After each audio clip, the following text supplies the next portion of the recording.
All right, all right, all right. New meta dropping, guys. New meta dropping. So, what's good, Master Duel Central? We got finally new cards coming, and some people might be hyped for this. Some people, TCG people especially, might be dreading this moment.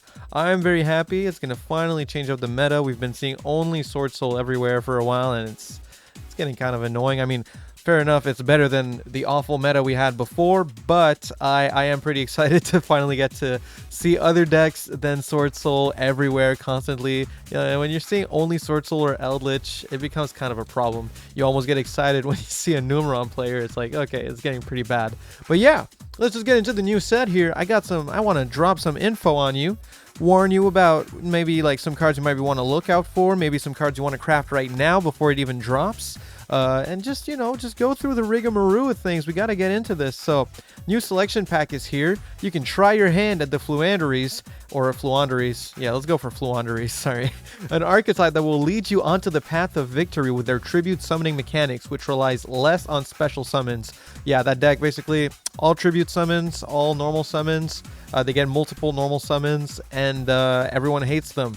This is going to be the new deck to hate. This is going to be the deck everyone puts with Eldritch. They're going to be like, oh, I can't stand this deck. I'm so sick of Floodgates. I'm so sick of this, that, and that. That's going to be the deck, and you're going to love to hate it.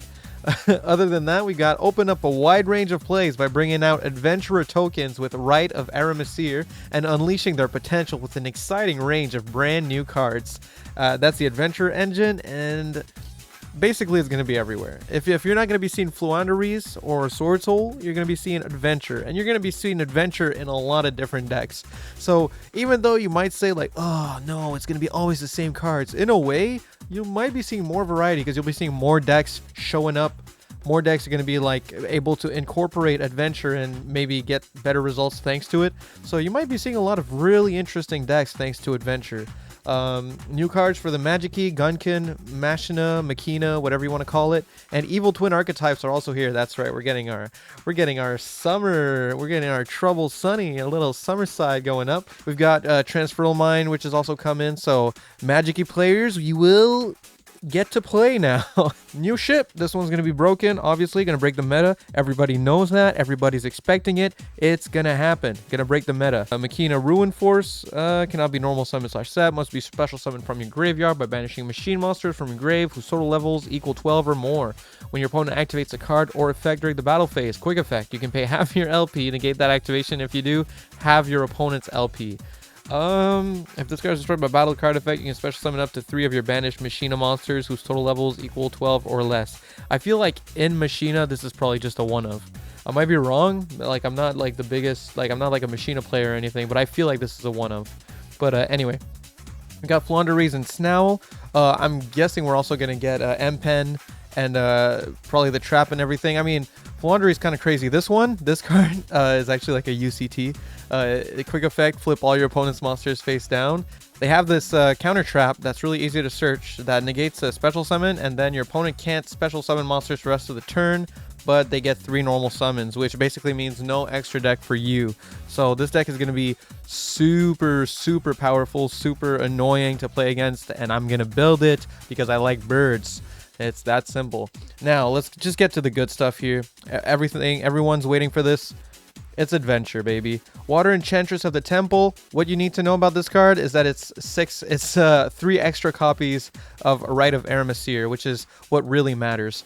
So right after I recorded this video, Konami put Rite of Aramasir and Enchantress to 2. So keep in mind, every time I say 3 in this video, I actually mean 2, and I just don't know how to count. You can banish it from your hand to get a Rite of Aramasir from your deck. I'll get a bit more in depth with that a bit later in the video. But yeah, this stuff is going to absolutely change the game. You can expect to see it a lot, especially in Prank Kids. Prank Kids are probably going to be the best deck. Your deck is probably going to look a little something like this. Now, this is a TCG deck list. And this is basically what it is. If we don't get Illusion of Chaos, you probably won't be able to play the Magician's Souls, or at least it won't be nearly as good, because Illusion of Chaos is kind of this engine that recurs. Well, it goes back into the deck, and you get to get your Magician Souls and then send this to the grave, and this searches your Magician Souls, and the Magician Souls can dump your Draco back, which is your bounce spell, and then it recurs itself from the grave. There's just a bunch of crazy stuff happening with these cards. Absolutely insane. But yeah, you're going to be seeing a lot of prank hits once the new cards drop. Trust me, definitely going to be the best deck. I have actually, if you look at here, yes, I've been building myself a prank hits deck. All that's missing is those beautiful adventure cards and one copy of Prank Kids Meow Meow Moo. I had actually already pulled most of the Prank Kids cards, so it was just a matter of time before I used them. I never dismantled them because I knew eventually I would get to play them and want to play them, and this is probably going to be that era. It's going to be the Prank Kids era, baby. I wouldn't be surprised if they end up getting hit eventually, but you know. For now, we're just you know, we're doing good. Plus, we have an extra copy of Meow Meow Moo, which they don't have in TCG, and this deck was still absolutely insane. So it's just gonna go crazy. It's gonna go absolutely insane. Obviously, we don't have Mystic Mine, but just overall, your deck is gonna look pretty similar to this. I replaced the Ghost Bell with Maxi because I think Maxi still, if you have Maxi, it's a must play. Arguably, maybe it's going to become less good if we see a lot of Flaunderies. If Flaunderies are everywhere, then it's going to be kind of bad to play Maxi because like they don't special summon at all. It's just going to be a dead card in your hand. You might want to get other hand traps instead to interrupt them. But yeah, basically just going to play this deck. If I can take you through the combo real quick for the adventure cards here. You know, you'll banish this, then you'll go get your Rite of Aramasir right here. Aramasir is going to special summon a token, and then if you do not have Fateful Adventure, you can place one Fateful Adventure from your deck in your spell and trap zone. So you do that. This is Fateful Adventure. During your main phase, you can add one monster that mentions Adventure token from your deck to your hand, then send one card from your hand to the grave. So with this, you search the Wandering Griffin Rider. During the main phase, if you control no monsters or control a token, which you do at this point, quick effect, you can special summon this card from your hand, and then when a card or effect is activated while you control that token, quick effect, shuffle this card into the deck, and if you do, negate the activation. So it's recursive, it's an Omni Negate, it's busted, but it goes further, because Fateful Adventure has a second effect. If a monster is normal or special summoned, which would be your Griffin Rider, if a monster is normal special summon, you can take one equip spell that mentions Adventure token from your deck and either add it to your hand or equip it to one Adventure token monster you control. And that would be the Draco back. Draco back, equip only to a monster you control. You can only control one Draco back. You can only use each of the following effects once per turn. While this card is equipped to a non-effect monster, i.e. your token, you can target one card your opponent controls, return it to the hand. If this card is sent to the grave, you can target one Adventure token you control, equip this card to that target. So it's recursive, it can come back from the grave. It's just absolutely insane. Yeah, I don't know what to say other than that. This card is amazing. This whole engine is actually broken as heck. The fact that you get off of one card in any deck, you'll get to have basically for free an Omni Negate and a bounce. So this is why really Adventure is going to be crazy. You're going to be able to play it in a bunch of decks. Here you can see someone is playing it in Strikers. You can, like I said, you can literally play this in almost anything. So this is what like a Striker deck list could look like with the Adventure engine. Obviously, probably a lot of differences because of the way Masterduel is. You'd probably play it a bit differently, but overall it could look pretty similar to this. We've got Flaunderies here.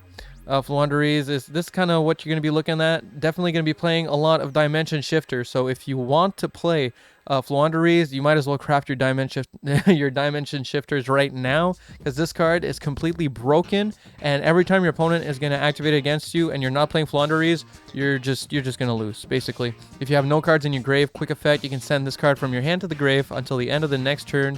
Any card sent to the grave is banished. Not a lot of decks can play this card, because obviously it affects you too. But in this deck, you're basically banishing your cards all the time anyway. All your Flaunderies kind of play with banishing and stuff. So, and if they're banished, they trigger. I mean, it's just over, man. If you activate Dimension Shifter, it's just over. Your opponent's probably losing. So yeah, if you're planning on building this deck, you might as well go build that right now, and go build your Ryza Mega Monarch too, because everybody plays that. Everybody plays Ryza in Flaunderies. Here's another deck that you can insert, and it's a very strong deck too. Punk and Adventurers go really well together. Punk obviously is even more powerful in my opinion in Masterduel. because they have access to VFD and stuff like that. They can make VFD super easily. They never were able to make VFD in TCG because by the time Punk came out, VFD was already banned. But yeah, Punk in Masterduel is going to be crazy with the adventure engine. So this might be something kind of similar to what you would look like. I mean, you can really do it a lot of different ways for this. You can play a lot of different ways for Punk. Punk is just a really strong engine. You can play like a Halcyon line. They can't even do that in TCG, but we can actually play just a Halcyon line, and that's just going to be absolutely insane. There's also, this is going to be disgusting. People are going to hate this, but Eldritch and Adventure go so well together. Sadly, guys, you're going to be seeing a lot of Eldritch running Adventure, and it's going to be really strong, really annoying to play against, but it's just a reality of the game. Meta's going to change. It's going to change a lot. We're going to be seeing a lot of new things. I think it's going to be very exciting. I'm very excited to see finally some new things in the game, so I can't complain too much, but Eldritch is definitely not gone yet, unless they do some like new ban list or something. Eldritch is still here to stay. Man, I really wish it would hit skill drain though. Oh my goodness. Probably building a lot of decks, honestly. I want to build the Life Twins now that we have Sunny. I want to build, definitely want to build Flandries because like I said, I love birds. I'm going to build probably Suship because it's Suship.